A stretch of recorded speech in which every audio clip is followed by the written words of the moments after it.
소송 비용이 이제 나중에 이기면 지금 그 엊그제부터 쭉 해오는데 우리가 저번 때부터 해오는데 판결문의 2항에 판결문 주문 2항에 소송 비용은 어쩌고 저쩌고 나오는데 만약 원고가 성립했으면 피고가 부담한다 이렇게 써야 돼요. 그러니까 원고가 저번 때 얘기했듯이 처분권주의의 대상으로서 소송 비용은 따지지 않지만 원고가 청구 취지 소장의 청구 취지 2항에 간행적으로 어떻게 돼요? 소송 비용은 원고 입장에서 보면 피고가 부담한다라는 이런 문구를 써서 청구 취지를 써서 소장을 제출하잖아요. 이것에 대한 어떻게 보면 답이죠, 답. 근데 이런 요청을 하지 않아도 이런 답을 해줘야 된다는 게 직권으로 한다라는 의미죠. 소송 비용에 관한 재판은 직권으로 한다라는 게 어디 내가 찾아줄게 또 주문을 104조네. 98조 다음에 보면 104조. 소송 비용의 자체 가서 조문이 있네요. 소송 비용에 가서 보면 98조가 소송 비용 부담의 원칙. 소송 비용은 패소한 당사자가 부담한다. 그러니까 만약 원고 승소면 주문의 2항의 소송 비용은 피고가 부담한다. 이렇게 나오겠죠.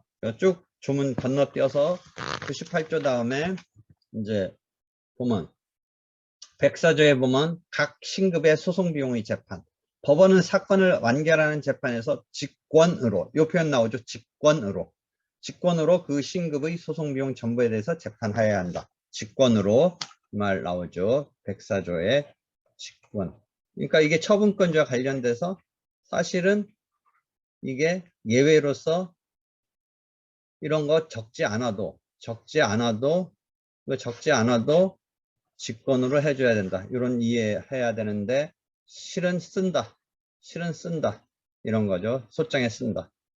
그러면 이제 소송 비용이 피고가 부담한다. 이렇게 하면 되어 있지. 예를 들어 소송 비용을 계산해서 뭐 1항은 뭐 3억 원을 지급하라 이런 게 숫자로 나오겠지만 금액으로 나오겠지만 소송 비용은 그냥 피고가 부담한다 나오니까 그 다음 절차가 어떻게 돼요?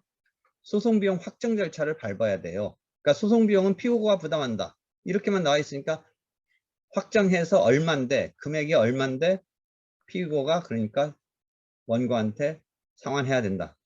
이런 식으로 원고가 이미 소송 비용을 냈던 거를 돌려주는 상환하는 이런 식으로 추가 절차가 벌어져요. 만약 원고가 청구한 것 중에 반반 정도라면 소송 비용은 어떻게 판단이 나오냐면 소송 비용은 이제 원고 피고가 1대1로 부담하는 식으로 나오겠죠. 만약 원고 청구가 완전히 깨졌으면 패소하면 거꾸로 여기서는 소송 비용은 원고가 부담한다 나오겠죠. 원고가 부담한다.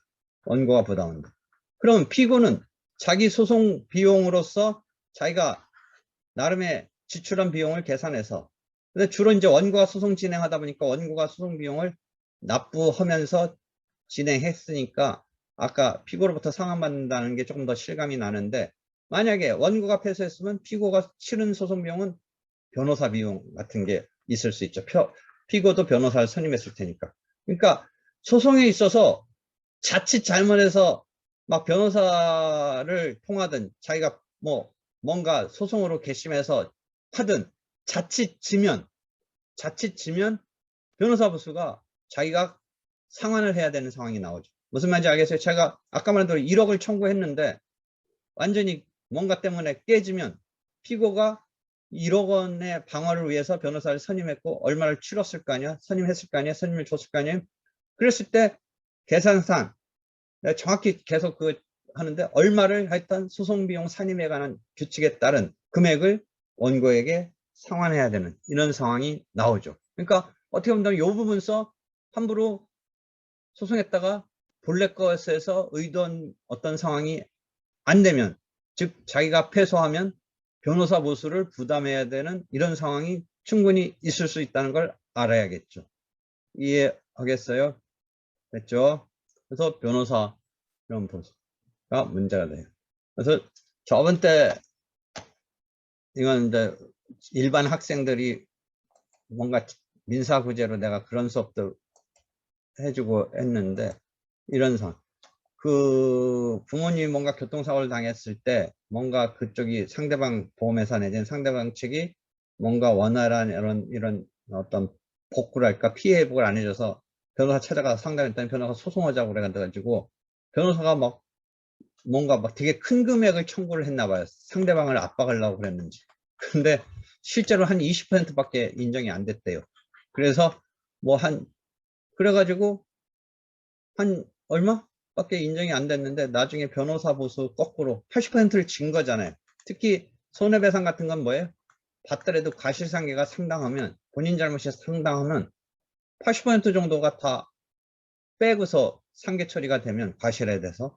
그래가지고 원래 받아낸 금액 이상으로 변호사 보수는 오히려 뭐예요? 피고가 방어하면서 변호사를 선임한 것에 대해서 변호사 보수 이것에 대해서 어떻게 되겠어요? 자기도 20% 이겼으니까 뭔가 비용이, 총 비용이 예를 들어 한 양쪽 다 비용 나와라, 비용 대봐라 해서 한 예를 들어 1,600만 원 정도가 뭐 나왔나 봐. 양쪽 다 변호사 비용 내고 뭐 소송 진행. 근데 이걸 2대8로 생각해 보세요. 20% 8.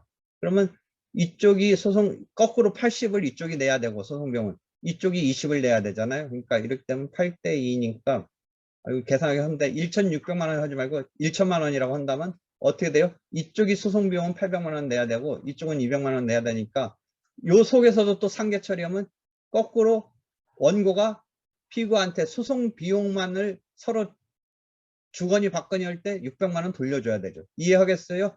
소송 비용이 토탈 이렇게 모아놓고 보니까 1,000만 원이다. 그런데 20%만 이겼다. 뭐 어찌됐든 과실상계 때문이든 뭐든 80% 졌다. 그러면 이 소송 비용이 오히려 원고가 80%인 800만 원 내야 되고 피고가 20%인 200만 원 내야 되니까 차감하면 소송 비용 부분서만은 600만 원을 줘야 돼요. 그죠? 근데 이 사람이 정작 소송에서는 300만 원 정도밖에 이기지 못했다고 치면 어떻게 본다면 마이너스 소송한 거죠. 하여튼 자기 자체는 그래도 300만 원 정도 받게는 됐는데, 그 억울함에 대한 300만 원, 예를 들어 300만 원 받게 됐는데 소송 비용까지 감안해서 600만 원을 좀 아까 같이 내가 가정적인 상황에서 말한 것에 600만 원을 돌려주다 보면 전체적으로 마이너스인 셈이다 라는 것이죠. 이런 거가 저번 때 한참 전에 민사 구제적인 학부 단계 로스쿨에 있어서, 로스쿨 초창기에는 학부가 아직 다 끝나지 않았을 때 그런 수업 중에 내가 학부도 실무적인 이런 수업을 하니까 실제 이런 부모님의 이런 상황이 있었가지고 내가 지금 기억이 나네요. 이 금액은 뭐 구체적으로 맞는 금액 아닌데 상황이, 이런 상황이 있었다는 것이죠. 알겠죠?